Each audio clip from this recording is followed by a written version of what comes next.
Say yes. Say yes. Say yes. Say yes.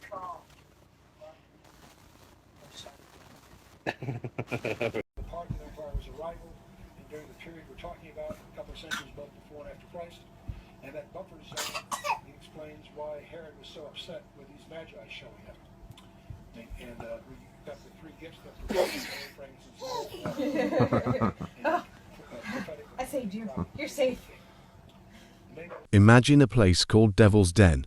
The name sounds ominous, but in reality, it is one of Arkansas's most serene state parks. On the morning of July 26, 2025, the Brink family, Clinton, Cristen, and their two young daughters, aged 7 and 9, set out to do just that. They were new to the area, having recently moved to the quiet community of Prairie Grove, and this hike was a chance to explore their new home. They could not have known that their simple family outing would place them at the center of a nightmare that would shock the entire state and beyond.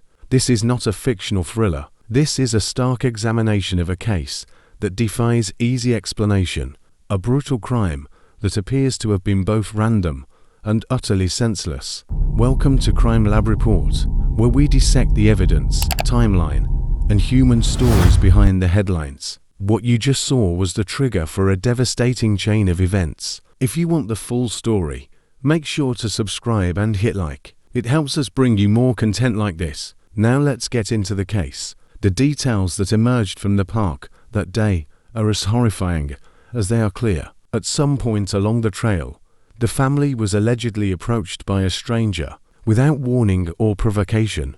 According to investigators, a violent attack began. Clinton Brink was the first target. What happened next defines the words courage and love. As the attack unfolded, Cristen Brink's first and only instinct was to protect her children. She immediately guided her two terrified daughters away from the violence, leading them to safety and instructing them to hide. But her actions did not stop there. In an act of incredible bravery, she then turned and went back. She went back to try and help her husband. It was this decision, this ultimate act of loyalty, that cost Cristen her life. Both she and Clinton were fatally stabbed during the alleged attack. Their children, hidden and unharmed, were left alone in the woods, the only witnesses to a tragedy so profound it is difficult to comprehend. In the immediate aftermath, the scene was one of utter confusion and terror. The children were eventually found, and the scale of the crime became terrifyingly clear. Law enforcement descended on Devil's Den, but the perpetrator was gone. The only lead was a vehicle, seen leaving the area at a high rate of speed. Witnesses described it as a black sedan, a Kia Stinger, with a distinctive and chilling detail. Its license plates were partially covered with tape. This was not a casual detail. It suggested premeditation, an intention to obscure identity from the very beginning. The hunt was now on for this mysterious black car and its driver. The question on everyone's mind was simple yet terrifying. Who would do this, and why? The Brinks had no known enemies. They were a normal family. The attack appeared to be completely random, which made the killer not just a murderer, but a lurking, unpredictable threat to everyone. The investigation that followed was a massive undertaking, a race against time to find a killer who could be anywhere. For 5 days, the case dominated the news cycle. The image of the black Kia Stinger, with its taped license plates, was broadcast across the region, and the public responded. Over 500 tips poured in, each one a potential thread to pull. Law enforcement followed every lead, but the break they needed remained elusive. The pressure was immense. A community was living in fear, and a family needed answers. Then, on July 30th, a tip came in that would change everything. It led authorities to a seemingly mundane location, a barbershop in Springdale, Arkansas. There, sitting in the chair, was a man getting a haircut. He was not resisting. He was not causing a scene. He was simply there. This was Andrew James McGann, a 28-year-old man who had recently been hired as a teacher by the Springdale Public Schools. His quiet, ordinary appearance stood in stark contrast to the brutal crime he was accused of committing. His arrest was executed without incident, but it marked the beginning of a new and more complex chapter. The evidence against McGann, as presented by investigators, was compelling and largely physical. The most critical piece was DNA. At the crime scene, amidst the tragedy, analysts had recovered blood that did not belong to either of the victims. This genetic material was processed and entered into a database, where it produced a match, Andrew James McGann. The official assertion is that McGann sustained an injury during the violent encounter, leaving his own biological signature behind. Furthermore, the vehicle parked outside that barbershop and later searched was the black Kia Stinger. The tape, used to alter the appearance of the license plates, was also recovered. When questioned, McGann reportedly admitted to the killings. Although everyone is innocent until proven guilty, we did confirm this morning that our suspect's DNA has been a positive match to the DNA that we suspected to belong to our suspect at the scene. During an interview with investigators, the suspect indicated that he did commit these murders. We executed a search warrant at his residence. There were articles found there that are consistent with being involved in this particular crime, and I will let Major Rhodes speak more of that or more to those details. We do believe he acted alone. We have absolutely no reason to believe that there's anyone else involved, and we do not anticipate any future arrest or any other arrest beyond this suspect. I'm going to go ahead and pass off to Major Stacy Rhodes. She can walk through a little bit more of the information, and I'll return to the podium and we'll answer any questions we can. Well, good afternoon. As he indicated, I'm Major Stacy Rhodes. I oversee the Criminal Investigation Division for the State Police. And I kind of want to walk you through how we initiated and progressed through our investigation. So, as you all know, we responded to a call for service at the state parks. Two young children were found and indicated that something had happened to their parents on the trail. That initial information that came from the kids gave us our first starting point, which was a description of a suspect. There was another witness at the park that we encountered that gave us additional information about the suspect and a particular vehicle that he was seen leaving the park. With that, we took the information, completed and let me kind of, we'll start there. So from there we had a pretty good description of our suspect. We did our initial release. Other witnesses came forward that were on the trail during the time that the murders occurred that did not see the murders, but brought forth video footage, photographs that they had taken on their day trip to the park. From that, we obtained a photo. We interviewed witnesses and were able to compile a composite sketch of what we believed our suspect looked like.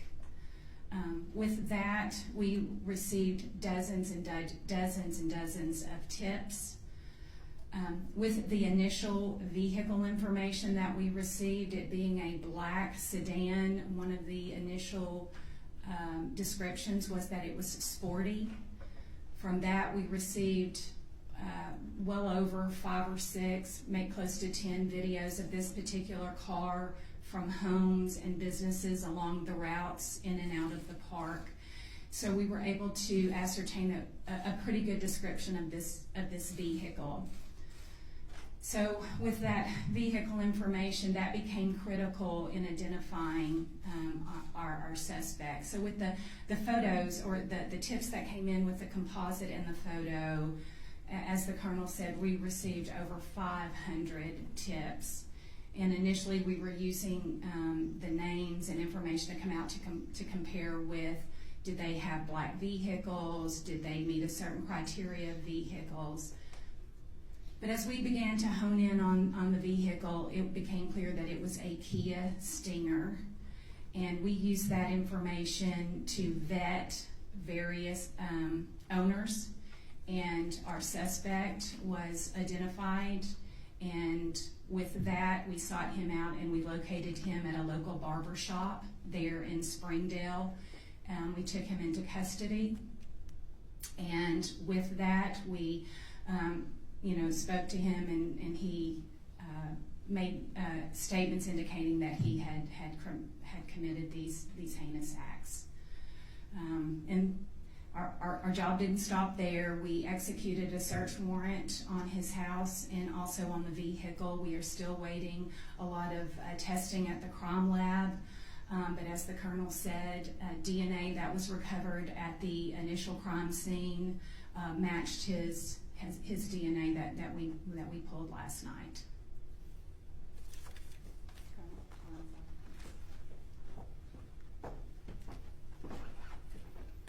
Good afternoon. My name is Brandon Carter. I'm the prosecuting attorney for Washington County, Arkansas. The first thing I want to say here today is that my thoughts are with the Brinks family. There are 3 girls who tragically lost their parents in this case. And although today is a good day for law enforcement, there's a shadow over it because of the tragedy that occurred on Saturday. I want to commend the state police for the work they did in this case. I couldn't be more proud to be an Arkansan today. I couldn't be more proud to be a resident of Northwest Arkansas right now, and am confident and satisfied with the work that law enforcement did in this case. Especially, I want to note the cooperation I saw between local agencies in this case. I could name them all off, but I have a list here of 7 to 9 agencies that worked hand in hand to quickly solve this crime, and I commend every law enforcement officer that worked on this case. I also commend any member of the public that provided us information that led to the solving of this crime. I want the public to know that they're safe. The defendant in this case is innocent until he's proven guilty, but I'm confident that we have the right defendant in this. This combination of a direct confession and forensic evidence created what appeared to be an open and shut case. The public, desperate for resolution, might have seen this as the end, but the legal process is never that simple. A confession given in custody is just the start of a long procedural journey, and it immediately raises more questions than it answers. Why would a teacher with no criminal history do this? The legal proceedings began swiftly. At his arraignment on August 14, 2025, Andrew James McGann entered a plea of not guilty to 2 counts of capital murder. This legal maneuver, a standard yet critical step, ensures the state must prove its case beyond a reasonable doubt. He's being held without bond, a decision that reflects the severity of the charges. The prosecution has signaled its intent to seek the death penalty, confirming they will not waive that ultimate punishment. This sets the stage for a long and arduous legal battle, one that could potentially last 4 years. The court has yet to rule on anticipated motions, including a possible gag order to control the flow of information surrounding this highly publicized case. The legal system now grinds into motion, a complex machine designed to determine guilt or innocence, separate from the court of public opinion. But the question of motive remains the most haunting and unresolved aspect of this entire case. Investigators have consistently stated they believe this was a random attack, that the Brink family was simply in the wrong place at the wrong time. This absence of a clear reason, a grudge, a robbery, a known connection, is what makes the crime so profoundly unsettling. It suggests an inherent unpredictability that is difficult to reconcile. Furthermore, McGann's background adds another layer of complexity. He was a credentialed teacher, hired to work with children. His professional past in Texas and Oklahoma revealed some concerns over classroom management that led to his resignation. And showed a lot of favoritism to certain girls in the class, and that when they would go out for recess, sometimes he would choose one of those girls to stay behind, just one-on-one, him in the classroom while everyone went outside. And that when they'd come back from recess, he would sometimes have the little girl in his lap. And around the same time, he would bring like treats and goodies and stuff, but just for these little girls. And I think the straw that finally, made my son just like snap and spill it all was that he had heard Mr. McGann tell one of the little girls, "If you were older, I would love to marry you." But no history of violence or criminal behavior. He had no prior record. This discrepancy between the accused and the alleged act forces us to confront an uncomfortable truth, that the capacity for extreme violence can sometimes exist without any of the outward signs we are conditioned to look for. This case does not end with a simple conclusion. The legal process continues, with a next hearing scheduled for November. The investigation also continues on other fronts, with authorities in other states, like Vermont, reviewing their own unsolved cases for any potential links, though none have been confirmed. The only certainty is the profound loss suffered by two young girls who lost their parents in a moment of unimaginable violence. Their family has called Clinton and Cristen heroes, and the evidence of their final actions solidifies that title. As we follow the developments in this case, we are left not with a neat ending, but with a sobering reminder of the complexities of human behavior and the relentless pursuit of justice within a system designed to be methodical and fair. The story of what happened at Devil's Den State Park is a stark narrative that challenges our need for easy answers and reminds us that some truths are only revealed through the patient and often painful process of the law.